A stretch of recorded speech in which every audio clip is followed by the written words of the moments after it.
कबीरदास जी की शिक्षाप्रद प्रेरणादायक कहानी। माटी कहे कुम्हार से, तू क्या रोंदे मोए, एक दिन ऐसा आएगा मैं रो दूंगी तोए। कबीरदास का यह प्रसिद्ध दोहा मनुष्य के अहंकार को झकझोर देने वाला है। इसमें केवल मिट्टी और कुम्हार की बात नहीं, बल्कि जीवन और मृत्यु का गूढ़ रहस्य छिपा है। जो आज शक्ति और सामर्थ्य के मद में दूसरों को रौंदता है, वह भूल जाता है कि एक दिन यही धरती उसे भी अपने भीतर समा लेगी। काशी नगरी के तंग गलियारों में गंगा की शीतल हवा बह रही थी। करघे की मधुर ध्वनि के बीच संत कबीर अपने साधारण से कुटीर में बैठे थे। उनके चारों ओर कुछ शिष्य बैठे थे, धीरानंद, हरिपाल, रत्नेश और कमला देवी। तभी एक धनी कुमार जिसका नाम था घनश्याम कुम्हार तेज कदमों से वहां पहुंचा।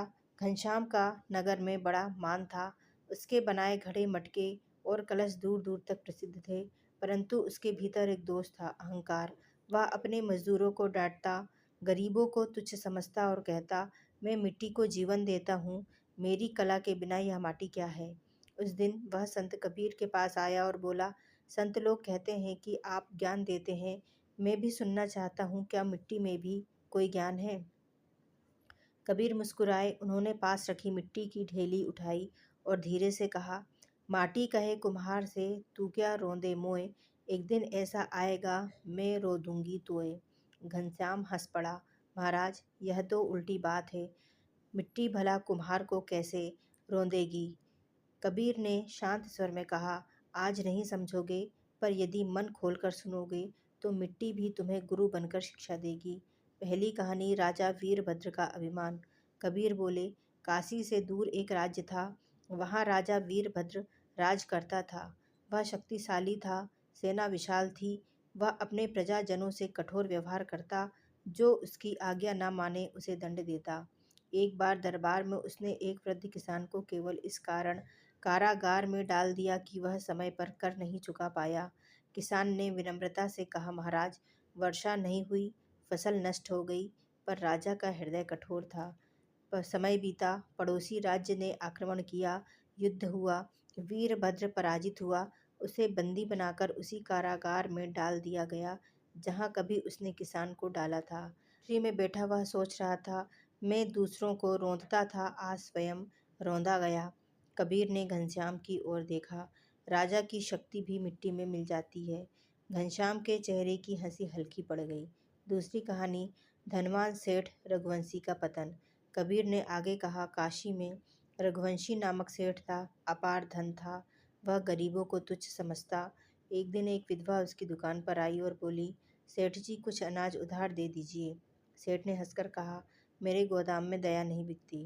वर्षों बाद व्यापार में हानि हुई, समुद्री जहाज डूब गए, सेठ कंगाल हो गया। वही विधवा जो अब संपन्न थी, उसके द्वार पर आई और बोली, सेठ जी भूखे को अनाज देना ही सच्चा धन है। सेठ के नेत्र भर आए। उसे समझ आया कि धन भी मिट्टी है, जो कभी भी हाथ से फिसल सकती है। घनश्याम की दृष्टि झुकने लगी। तीसरी कहानी, योद्धा रणधीर का अंत। कबीर बोले, रणधीर नामक एक योद्धा था। वह अपनी वीरता पर गर्व करता, युद्ध में शत्रुओं को कुचल देता। एक दिन उसने एक घायल शत्रु सैनिक का उपहास किया, देख तू मेरे चरणों में पड़ा है। कुछ समय बाद वही रणधीर युद्ध में घायल होकर भूमि पर गिरा। शत्रु सैनिकों ने उसे घेर लिया। वह मिट्टी में पड़ा सोच रहा था, जिस धरती पर मैं दूसरों को गिराता था, आज वही धरती मुझे समेट रही है।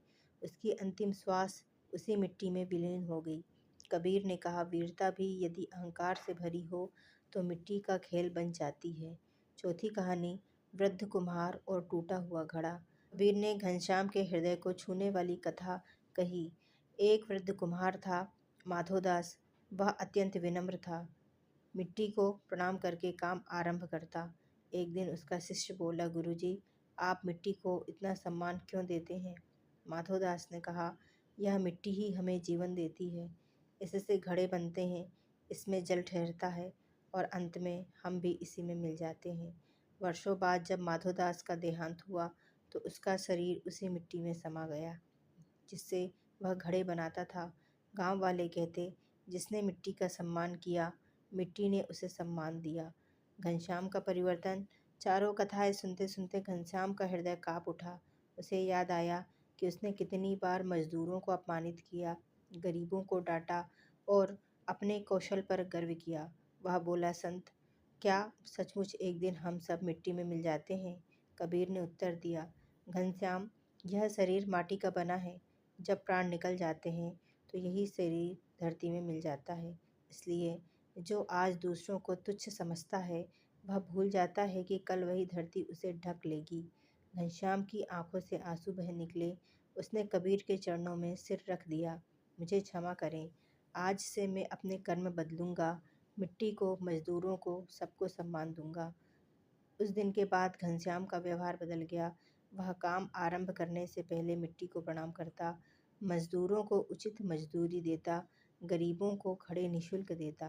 धीरे धीरे नगर में उसकी ख्याति केवल कुशल कुम्हार के रूप में नहीं, बल्कि दयालु मनुष्य के रूप में फैल गई। एक दिन वह फिर कबीर के पास आया और बोला, अब समझ आया कि मिट्टी केवल पदार्थ नहीं, शिक्षक है। कबीर मुस्कुराए।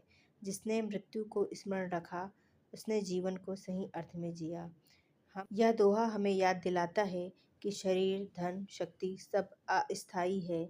आज हम किसी को रोंद सकते हैं, अपमानित कर सकते हैं, पर एक दिन यही धरती हमें भी अपने भीतर समा लेगी। इसलिए विनम्र बनो, करुणा रखो, दूसरों का सम्मान करो, क्योंकि अंततः माटी कहे कुम्हार से, तू क्या रौंदे मोए, एक दिन ऐसा आएगा, मैं रो दूंगी तोए। यही संत कबीर की शिक्षाप्रद वाणी है। अहंकार त्यागो, विनम्र बनो और जीवन को सच्चे अर्थों में सार्थक करो। धन्यवाद मित्रों। यदि आपको हमारी यह कहानी अच्छी लगी तो हमारे चैनल को लाइक और सब्सक्राइब ज़रूर करें। आपका दिन शुभ हो।